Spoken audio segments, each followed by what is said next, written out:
विश्व हिंदू परिषद बजरंग दल ने प्रशासन पर जताई नाराजगी, किया पुतले का अंतिम संस्कार।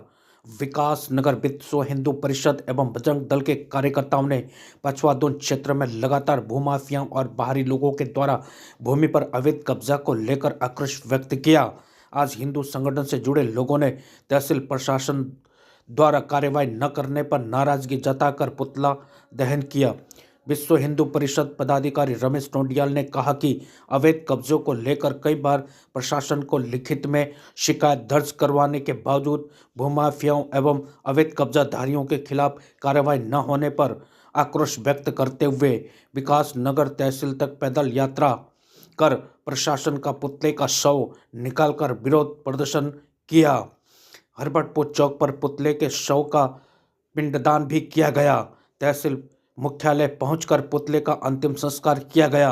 विश्व हिंदू परिषद के पदाधिकारी रमेश टोंडियाल एवं शेखर बंसल ने प्रशासन को चेतावनी देते हुए कहा कि यदि प्रशासन ने शीघ्र ऐसे लोगों के विरुद्ध कार्रवाई नहीं किया तो आगे धरना प्रदर्शन चक्का जाम भी किया जाएगा तथा यह लड़ाई तब तक लड़ी जाएगी जब तक भूमाफियाओं और बाहरी लोगों के खिलाफ कार्रवाई नहीं किया जाता। इस मौके पर गौरक्षा सहयोग संगठन, प्रतिष्ठा सेवा समिति समेत विभिन्न संगठनों ने शव यात्रा में प्रतिभाग किया। शव यात्रा यहाँ तक पहुँचाई गई है और अब यहाँ पर न तो प्रशासन के जो आला अधिकारी हैं वो भी यहाँ पर पहुँचे हैं। क्या कहेंगे पूरे मामले में? ये सर्वप्रथम चीता को अग्निदाह कर दिया गया है। भगवान इनकी आत्मा को शांति ना दे, ऐसी हम कामना करते हैं, क्योंकि इनकी आत्मा को अगर शांति मिल जाएगी तो भ्रष्टाचार का जो पैसा है तो वो शांति में हो जाएगा। इसलिए इनको कभी भी शांति ना मिले, ऐसी हमारी कामना है। क्योंकि पछवादून की जो लैंड जिहाद को ये कर रहे हैं, जिस तरीके से ये जिहादियों को संरक्षण दे रहे हैं, तो उसी के लिए ये कार्यक्रम आज आयोजित किया गया था और इनका चीता दहन जो है हमने कर दिया है। तो आगे नेक्स्ट जैसे हमारा कार्यक्रम होता है लगभग 20 दिन बाद, अगर ये इससे नहीं जागृत होते हैं तो 20 दिन बाद हम चक्का जाम का कार्यक्रम रखेंगे। 20 दिन बाद अब चक्का जाम का कार्यक्रम होगा यदि तहसील प्रशासन नहीं जागा तो। और हमारे साथ डालाकोटी जी भी मौजूद हैं। डालाकोटी जी क्या कहेंगे पूरे मामले में? पूरे मामले में तहसील प्रशासन का पूरा पटक रहे हैं। ये जो माफिया है बगैर प्रशासन के जागृत करना चाहते हैं। पछवादून जो लगातार भूमाफियाओं के कब्जे में बढ़ता जा रहा है, हम चाहते हैं वो रुके। जो डेमोग्राफिक बदलाव किए जा रहे हैं योजनाबद्ध, वो रुकें। तो वो क्यों नहीं रुक रहे हैं? जब लगातार हम एक माह से आवाज़ उठा रहे हैं मीडिया के माध्यम से, ज्ञापन के माध्यम से, अधिकारियों को फ़ोन के माध्यम से, तो कहीं ना कहीं ये प्रतीत होता है कि अधिकारियों का संरक्षण है तभी वो भूमाफिया काम कर रहे हैं। इसलिए ये एक पछवादून बचाओ आंदोलन की शुरुआत है।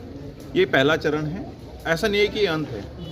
जिस भी परिस्थिति पे जाकर, जिस भी स्थिति पर जाकर शासन प्रशासन हमारी मांगों को मानेगा, वहाँ तक हम जाएंगे। आपके द्वारा तहसील विभाग की टीम भी कई बार बुलाई गई अवैध कब्जों को लेकर, तो तहसील विभाग की टीम मौके पर पहुंची भी, तो किस तरह की कार्रवाई आपको देखने को मिली? तहसील सांकेतिक, केवल प्रतीकात्मक कार्रवाई होती है। हटाना कुछ और होता है, हटाया कुछ और जाता है।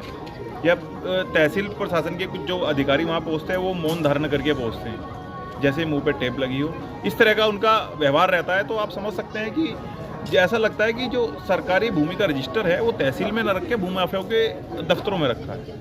कई बार देखने में भी आया है, ये कहा गया कि तहसील विभाग से कुछ दस्तावेज चोरी हो जाते हैं जब कोई मांग करता है, तो क्या मामला होता है? ये इसी योजना का हिस्सा है कि हमारे कॉलर साफ रहें और चोरी का वो करके इसको किसी अन्य के सर पे मढ़ दिया जाए कि दस्तावेज नहीं है।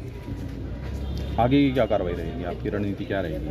रणनीति तो आगे बैठ के संगठन से वार्ता करके बनेगी, लेकिन लड़ाई जारी रहेगी। ये हम आपसे कह रहे हैं। ये लड़ाई कब तक जारी रहेगी और कहाँ तक जारी रहेगी? जब तक पछवादून की भूमि, जब तक पछवादून में ये जो भूमाफिया हैं, जो ये भूमाफिया मतलब एक इतने बड़े भूमाफिया बन चुके हैं कि वो ऐसा लगता है कि थाने, पुलिस, तहसील वो चला रहे हैं। उनसे उनके मतलब विरोध के बाद भी उन पर कार्रवाई नहीं होती, सबूत देने के बाद भी कार्रवाई नहीं होती। जब तक वो कार्रवाई उन पे उचित कार्रवाई नहीं होती तब तक विरोध जारी रहेगा, आंदोलन जारी रहेगा। बजरंग दल की जो अभियान है ये अनवरत चलता रहेगा जब तक यहाँ से लैंड माफिया यहाँ से नहीं चला जाता। क्या कहेंगे? अभी यहाँ पर आपने देखा होगा कि कालसी में भी एक मामला ऐसे ही आया था और उस मामले में आपके द्वारा भी कुछ कहा गया था, क्या था वो पूरा मामला? वो भी देखिए, पूरा मामला गुलाम हैदर से रिलेटेड है। गुलाम हैदर नाम का एक व्यक्ति जिसने पहले यहाँ पे ज़मीन खरीदी, वो मामला 2 साल पहले भी उठाया गया था। उस पर गलत तरीके से गलत कागजात पे यहाँ पे ज़मीन की रजिस्ट्री कर दी गई है। इस तरह के बहुत सारे मामले यहाँ पे आ रहे हैं और जो कहीं ना कहीं प्रशासन की मिलीभगत लगाते हैं, जबकि उसमें डीएम के स्पष्ट आदेश थे कि वो राज्य सरकार में निहित होनी चाहिए, लेकिन कुछ माफियाओं के संरक्षण में, कुछ नेताओं के संरक्षण में उसको रोक दिया गया था। तो ऐसे नेताओं का भी इस क्षेत्र से बहिष्कार होना चाहिए। देखिए कि पूरे